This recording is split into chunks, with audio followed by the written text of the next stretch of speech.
Allah berjanji akan menurunkan juru selamat yang akan menyelamatkan dan memberkati seluruh bangsa di dunia. Siapa anak yang dikorbankan? Ismail alaihissalam.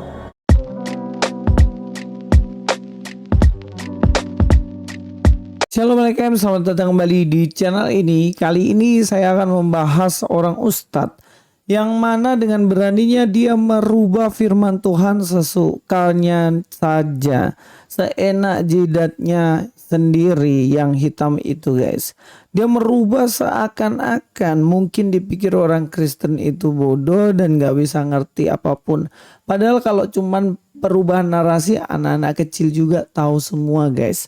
Dan inilah yang disampaikan di mana dia balikan firman Tuhan itu menjadi 180 derajat.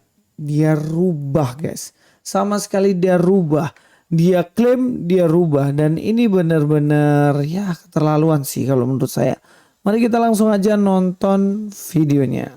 Yang di dalam Bible sendiri tertulis Kitab Kejadian pasal 22 ayat 18. Dan dari keturunanmu lah Ibrahim, maka seluruh bangsa di bumi ini akan diberkati karena engkau telah mendengarkan firman Tuhan.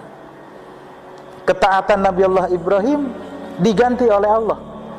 Anaknya yang tunggal yaitu Ismail yang seharusnya disembelih, Allah selamatkan tetap hidup dan Allah ganti dengan binatang kurban yang dikorbankan. Dengan pedenya Ustadz ini bilang bahwa dalam Bible sendiri dijelaskan. Jadi gini, kutipan yang dia ambil bukan dari kitabnya. Bukan dari kitabnya sekali saya bilang. Tapi dia bilang Bible sendiri yang mengatakannya. Jadi dia merujuk kepada kitabnya orang Kristen Perjanjian Lama yang dia sebutkan Kejadian pasal 22. Yang mana katanya bahwa di situ adalah Ismail. Yang mana keturunan dari Ismail ini akan menjadi berkat katanya. Karena dibilang ke Abraham dan keturunannya adalah Ismail. Padahal ini perubahan. Merubah narasi yang benar sesuai Alkitab.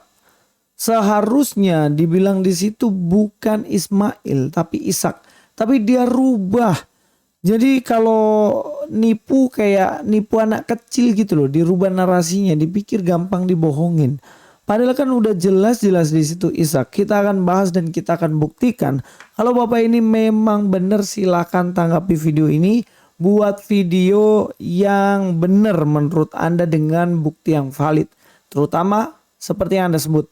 Sesuai dengan kejadian. Ya, mari kita semuanya cek saja guys. Ya, keturunan Abraham yang dimasuk adalah Ishak ya, bukan Ismail. Saya akan buktikan aja secara gampang. Semuanya juga udah tahu sih. Ayat 17, maka aku akan memberkati engkau berlimpah-limpah dan membuat keturunanmu sangat banyak seperti bintang di langit dan seperti pasir di tepi laut, dan keturunanmu itu akan menduduki kota-kota musuhnya. Jadi ini adalah janji Tuhan kepada Abraham. Oke ya, fix ya. Di ayat 18 lah yang dikutip. Oleh keturunanmu lah semua bangsa di bumi akan mendapat berkat karena engkau mendengarkan firmanku. Kemudian kembalilah Abraham kepada kedua bujangnya dan mereka bersama-sama berangkat ke Berseba dan Abraham tinggal di Berseba. Kedua bujang ini bukan Ismail dan Ishak ya. Jangan salah. Bujang itu adalah pembantunya. Makanya biasanya disebut bujang, pembantunya. Nah, dari sini kita bisa melihat bahwa sebenarnya kalau Ustadz ini mengatakan bahwa ini Ismail, oke lah. Sampai ayat ini masih samar-samar. Karena dikatakan keturunanmu lah. Jadi bisa pakai alasan keturunannya ada dua, yaitu Ismail dan Ishak. Tapi sebenarnya kalau kita membaca secara keseluruhan guys, ini udah jelas banget bahwa ini berbicara mengenai Ishak bukan Ismail. Kita akan lihat di bagian sebelumnya. Dalam Kejadian 22 ayat 1 dikatakan di sini, setelah semuanya itu Allah mencoba Abraham, ia berfirman kepadanya, Abraham, lalu sahutnya, ya Tuhan. Abraham yang menyaut ya, firmannya, ambillah anakmu yang tunggal itu. Oke, sampai di sini saya ingin menjelaskan soal anak yang tunggal. selalu dibilang, ya kan anak tunggal berarti Ismail. Karena anaknya Abraham 2. Jadi tidak bisa disebut tunggal karena 2 kan. Tapi kalian harus tahu bahwa Ismail itu tidak masuk dalam perjanjian. Dan itu bukanlah anak yang dimaksudkan untuk masuk ke dalam perjanjian itu. Itulah kenapa Tuhan memakai kata tunggal. Karena memang Ishaklah satu-satunya yang menjadi ahli waris berkat dari Allah. Oke ya, fix ya. Selanjutnya dikatakan persembahkanlah dia di sana sebagai kurban bakaran pada salah satu gunung yang akan kukatakan padamu. Tapi di sini dikatakan apa?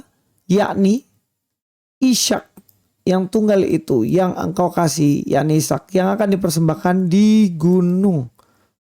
Oke ya. Nah, kata Ishak di sini tidak pakai tanda kurung. Kemudian ini jadi perdebatan kayak dalam hadis. Kalau dalam hadis itu kan ada penafsir-penafsir tertentu yang di situ memakai Ishak. Saya sudah bahas di video sebelumnya. Tapi ada penafsir-penafsir tertentu yang memakai nama Ismail di situ. Kemudian jadi perdebatan lah. Dan ternyata hadis paling banyak menulis tentang Ishak, ya kan?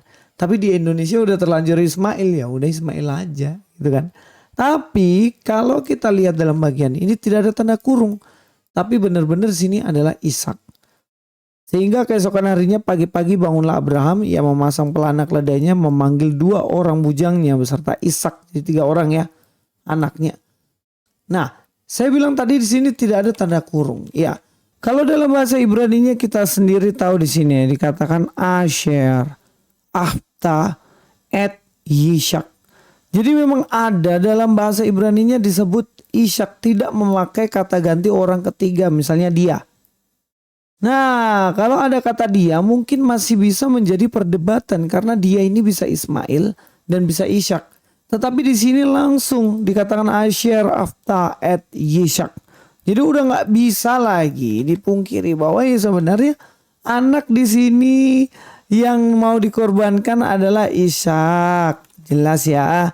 Dan kemudian kalau dibilang mengenai perjanjian ini ya, keturunanmu seperti yang dikatakan Ustadz tadi, keturunanmu adalah Ishak bukan Ismail. Jadi beres sebenarnya sampai di sini tidak ada no debat, tidak ada perdebatan lagi bahwa berkat yang diberikan sebenarnya adalah untuk Ishak bukan untuk Ismail. Kita bisa tahu ini ketika kita tahu konteksnya. Kita mundur di pasal 12 di mana Abraham dipanggil dan dijanjikan oleh Tuhan. Di situ jelas banget guys. Dikatakan berfirmanlah Tuhan kepada Abraham, pergilah ke negerimu dan sanak saudaramu dan dari rumah bapamu ini ke negeri yang akan kutunjukkan padamu. Aku akan membuat engkau menjadi bangsa yang besar nih. Dan memberkati engkau serta membuat namamu masyhur dan engkau akan menjadi berkat. Aku akan memberkati orang yang memberkati, mengutuk orang yang mengutuk. Tapi di sini janji Tuhan mengenai berkat sudah disampaikan di pasal 12. Bahkan sebelum Ismail ada sudah disampaikan. Dan kemudian ada bukti lain yang mana memang ditujukan bahwa berkat perjanjian ini bukan kepada Ismail. Tetapi berkat perjanjian ini adalah kepada Ishak. Kita akan lihat buktinya guys. Tapi sebelumnya kita akan lihat dulu video berikut ini. Yang kedua, dari keturunan anak yang dikorbankan ini, dari Ismail alaihissalam inilah Allah berjanji akan menurunkan juru selamat yang akan menyelamatkan dan memberkati seluruh bangsa di dunia. Siapa anak yang dikorbankan? Ismail alaihissalam. Lihat guys, ngeri banget kan plesetannya. Padahal di dalam Alkitab itu jelas-jelas dikatakan bahwa yang ada juru selamat itu bukan dari Ismail. Bahkan dikatakan di situ kan memberkati seluruh bangsa ini. Ini tuh bukan Ismail tapi Ishak. Tapi Bapak ini benar-benar berani dengan beraninya, dengan kurang ajarnya mengubah isi di dalam Alkitab. Ya kalau teman-teman tahu tanda-tanda antikris itu kan gitu ya. Tanda-tanda antikris itu membelokkan semua narasi yang ada dalam Alkitab. Dan ini terjadi sebenarnya. Kita akan buktikan kenapa kok bisa dibelokkan. Kita akan lihat baik-baik dalam pasal ini. Perhatikan ya, di dalam Kejadian 17 ayat 18. Dan Abraham berkata kepada Allah, sekiranya Ismail diperkenankan hidup di hadapanmu. Tetapi Allah berfirman tidak. Perhatikan ya. Allah dengan tegas mengatakan tidak, melainkan istrimu Saralah, dikatakan ya, istrimu Saralah yang akan melahirkan anak laki-laki bagimu, dan engkau akan menamai dia Ishak, dan aku akan mengadakan perjanjianku dengan dia menjadi perjanjian yang kekal untuk keturunannya, Ishak. Tentang Ismail aku telah mendengarkan permintaanmu, ia akan kuberkati, kubuat beranak cucu dan sangat banyak. Ia memperanakkan 12 raja dan aku akan membuatnya menjadi bangsa yang besar. Tetapi perjanjianku akan kuadakan dengan Ishak. Perhatikan, yang akan dilahirkan Sarah bagimu tahun yang akan datang pada waktu seperti ini juga. Jadi berkat pada Ishak. Bahkan dikatakan di sini berkat pada Ismail tidak dibuat menjadi orang yang akan bangsa-bangsa akan diberkati oleh Ismail. Enggak kan? Tapi Ishak. Jadi jangan diplesetin Pak Ustadz. Tapi ini ngeri banget. Sampai pemelesetan kayak gitu tuh ngeri banget. Karena memang narasi dalam Alkitab itu Ishak. Ishaklah yang keturunannya akan menjadi bangsa yang besar. Bangsa yang memberkati bangsa lain. Dan dari situ muncullah sang juru selamat. Jadi tidak seperti yang disampaikan oleh Ustadz ini. Sebenarnya kalau mau jujur ini nubuatan untuk Ismail ya. Selanjutnya kata malaikat Tuhan itu kepadanya, engkau mengandung dan akan melahirkan seorang anak laki-laki, akan menamai dia Ismail, sebab Tuhan telah mendengar tentang penindasan atasmu itu, seorang laki-laki yang lakunya seperti keledai liar. Demikian nanti anak itu tangannya akan melawan tiap-tiap orang, dan tangan tiap-tiap orang akan melawan dia, dan di tempat kediamannya ia akan menentang semua saudaranya. Kemudian Hagar menamakan Tuhan yang telah berfirman padanya itu dengan sebutan, engkaulah El Roi. Sebab katanya, bukankah di sini kulihat dia yang telah melihat aku. Perhatikan, nubuatan yang diberikan pada Ismail bukan menjadi berkat. Justru ngajak ribut saudara-saudaranya. Menentang semua saudara-saudaranya. Bayangin. Jadi pemelesetan semacam itu ya terlaluan. Sekarang kita balik. Kalau memang Ismail yang dijanjikan akan menjadi berkat bagi bangsa-bangsa lain, berarti Ishaklah yang keledai, ya, benar gak? Tapi kan faktanya enggak. Faktanya kan terbalik. Ishaklah yang keturunannya akan menjadi berkat bagi bangsa lain. Keselamatan melalui keturunan dari Ishak. Yakub, 12 suku Israel, dan kemudian muncullah sang juru selamat yaitu Yesus. Apakah sang juru selamat adalah nabinya Pak Ustadz ini? Kan bukan kan? Juru selamat adalah Yesus Kristus. Sebab memang juru selamat dari suku Yehuda, anak Yakub, anak Ishak, bukan anak Ismail.